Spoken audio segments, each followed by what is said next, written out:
inflection. Yes. It's inflection, so that's with the X.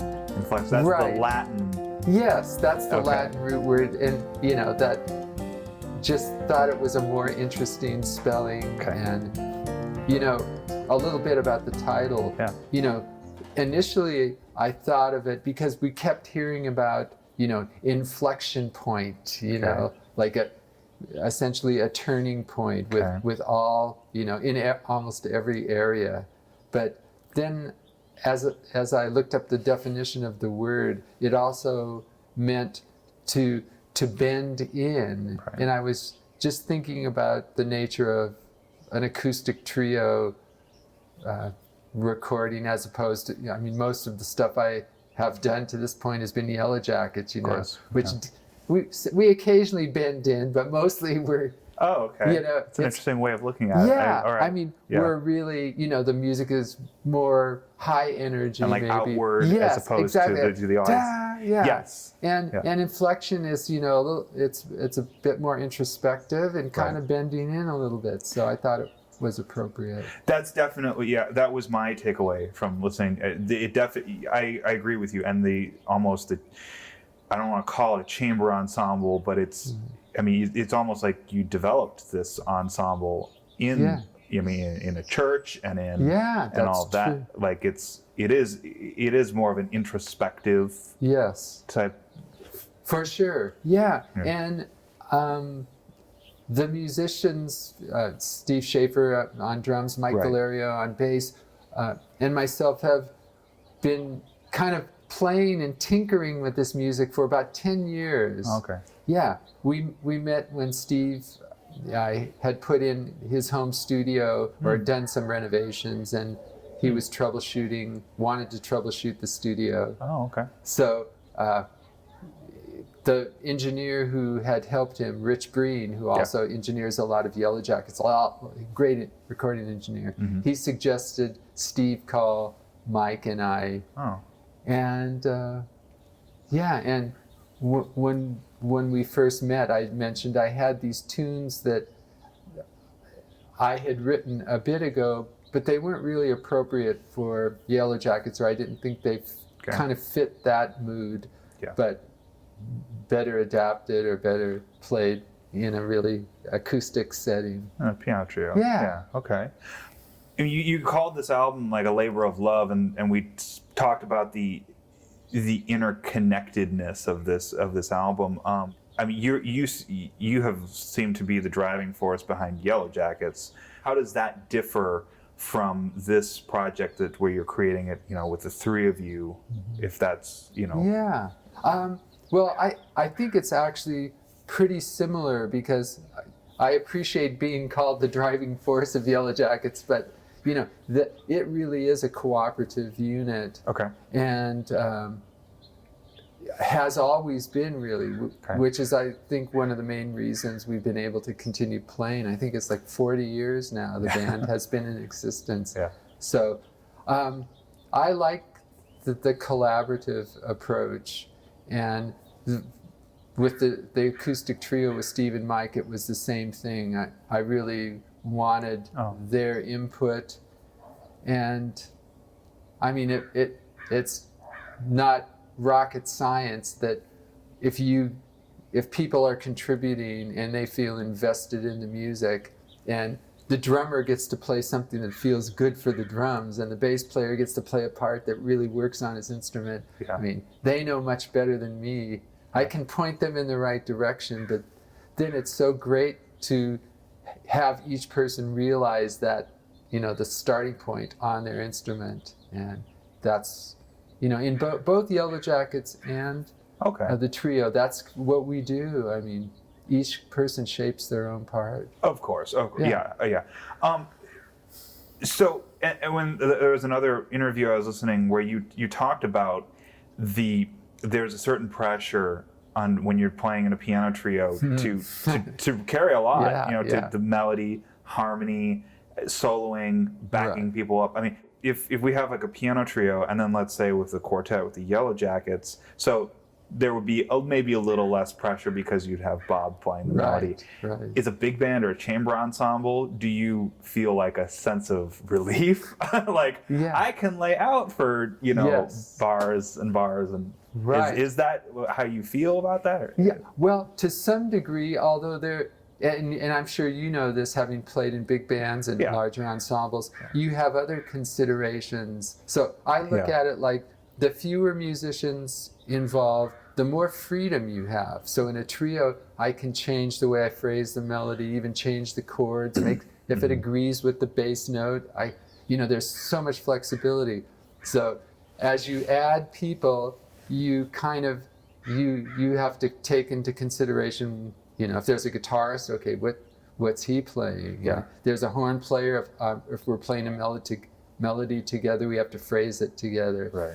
And then in the big band, which I've kind of come a little later to playing or getting serious about it, it's a very different role for the pianist because a lot of the harmony is covered by, the brass and winds, and piano is more coloring a lot of time and staying out of the way.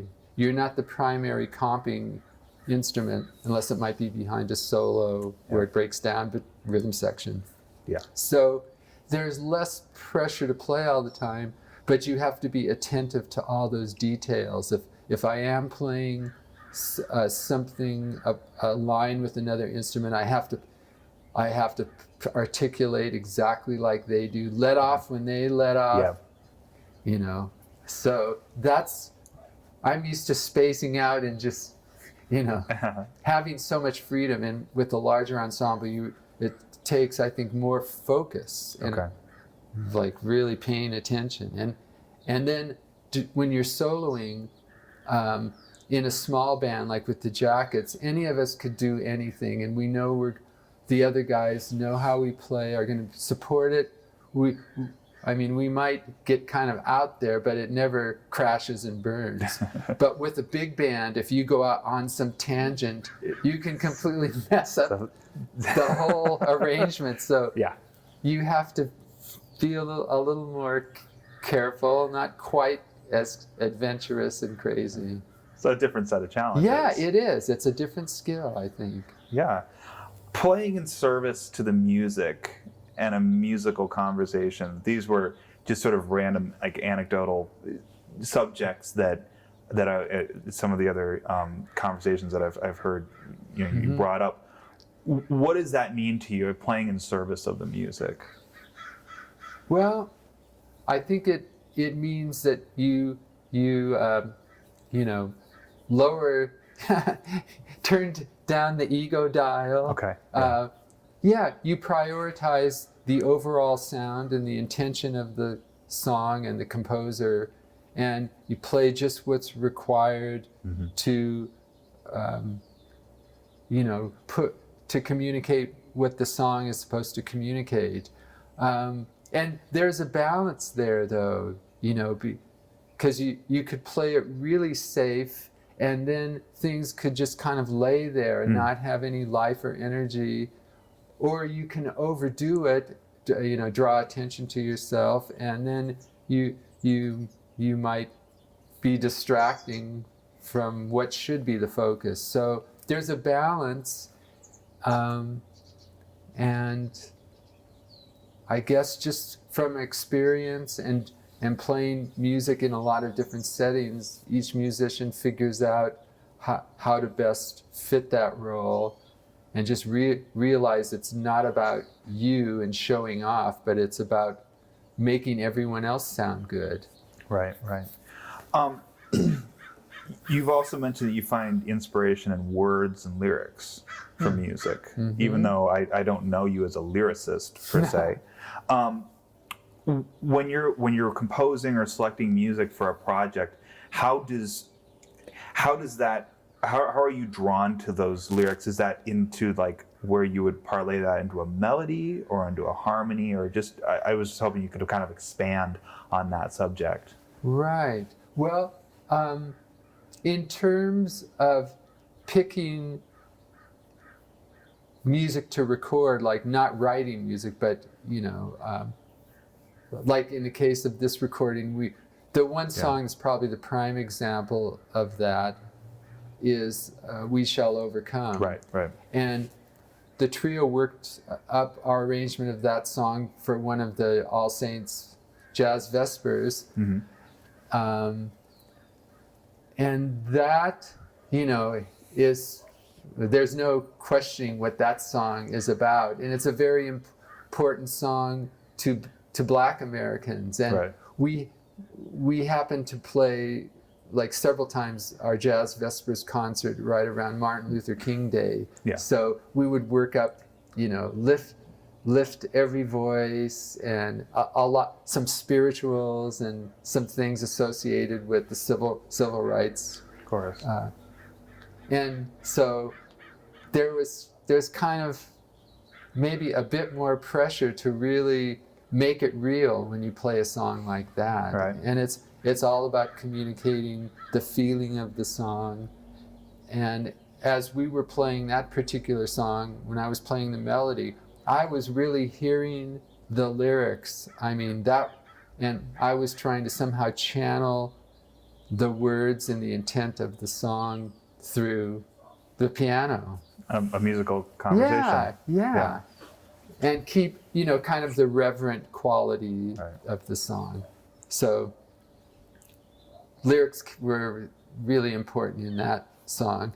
My other connection to lyrics is in co-writing music with other people. Okay. And there's two or three that I've written a lot of music with where it starts with someone sending me lyrics, a poem or their lyrics. Oh, and okay. Lorraine Feather, Mm-hmm.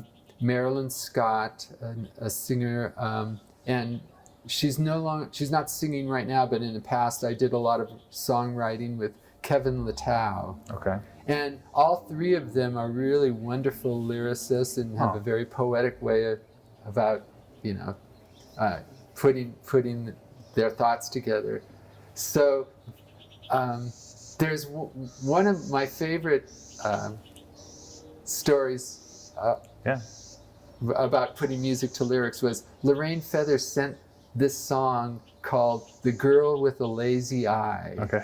And it was about, I don't know if it was autobiographical, but I think it was more fictional. This young girl in school who had this lazy eye and what she had, all the problems and the kids making fun of her and the teachers not understanding her. And it was this beautiful little story about this incident. And actually our daughter had a lazy eye and did eye therapy to kind of straighten it out. But anyway, when I saw that lyric and just started playing, this whole little world unfolded. And kind of maybe like the era of the 30s or the 40s. It's almost a throwback to another time. And just the words suggested the whole mood and the character of the piece. And it's not a scientific thing. I couldn't tell you exactly what triggers that, why do you hear this melody or why do you hear this chord at that moment? But I think in writing, you're just responding, you're responding to the lyric, but you're responding to yourself and what do you feel should happen at this moment? And it's very intuitive or instinctual. Well, there's obviously going to be a very emotional attachment to something like that if you've had a family member. Yes. That's I would feel it immediately resonate. Yeah, there was kind of a tenderness that I think came across because for that very reason. And, those kind of overall things really, and something that was delicate and sort of, hesitant in a way. So it's really interesting. After the fact, I guess I could think about it and analyze it and understand, that's maybe why the tune took on this character. But in the moment when you're writing and working on it, you're just responding. Oh, wow. Okay. Intuitive, without thinking about any of that stuff. And not to have like dig in too deep, but was that based on like, were you starting with melody or were you starting with harmony? I think with I chords? started with a melody. Interesting. With Okay. that, yeah, the lyrics suggested a melody, which then suggested a kind of harmony, and then Right. which then suggested sort of a palette of chords. Like it wasn't going to be real modern sounding; it was going to be kind of throwback to another era. Okay. Yeah.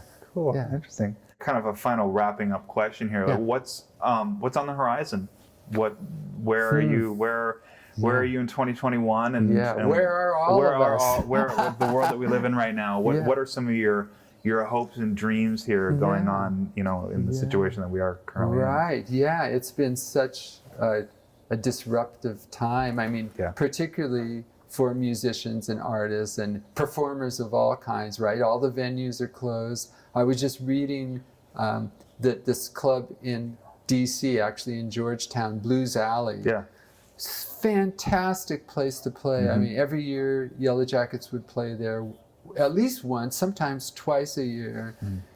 Incredible staff, really wonderful owner, and it's been going since I think the 60s. So they shuttered. Yeah. And other places as well. So I think there's a lot of uncertainty, but I'm hoping once people can really go out and experience live music and dance and theater and all the rest, that there'll be a desire from the public to do that. And of course. And then that people that had been involved in running clubs and stuff will find ways to open doors. Yeah. Right. Yeah. Right now, Yellowjackets has a fall tour all booked. Oh, great. Like about a month in Europe. We've even been paid for some of the gigs. And some of them had been booked for last fall, but everything just got moved up a year. Okay. And I think for a lot of musicians and touring bands, that's been the case. That dates that had been on the books for 2020 they just moved them up a year, and which doesn't bode so well for newer groups trying to get work, because a lot of the stuff is already booked, has been booked a year in advance. But right. We'll see, come October and November, if we're going to be able to travel over there and do that. And then, I enjoy teaching, so I'll continue doing that at USC. Yeah. And my wife and I have a daughter and a granddaughter in Boston, so we want to get out there and visit them. We haven't seen them in over a year. Oh, wow. Okay. So yeah, those are the priorities, and keep writing and trying to, learn more and draw inspiration from everything. wherever it can come from. Yeah. Beautiful. Yeah. Pork chowder. Yeah. Yeah. Yeah. Well, wonderful. Well, thanks so much, Russ. Yeah, this Ben, is thank you. wonderfully informative, and the new album Inflexion is out now wherever records are available. Thank you. Yeah, it's after, as I put on my little Facebook post, after 69 years, I've finally just had the opportunity to put out a solo project, and I hope people will enjoy it. And it's, as I mentioned, it's kind of a contrast. If people know me mostly from Yellowjackets, right. It's not that, but hopefully there'll be something, of value for the listener. Absolutely. Yeah. Well, thanks, Russ. All right. Thanks, Ben. Appreciate it.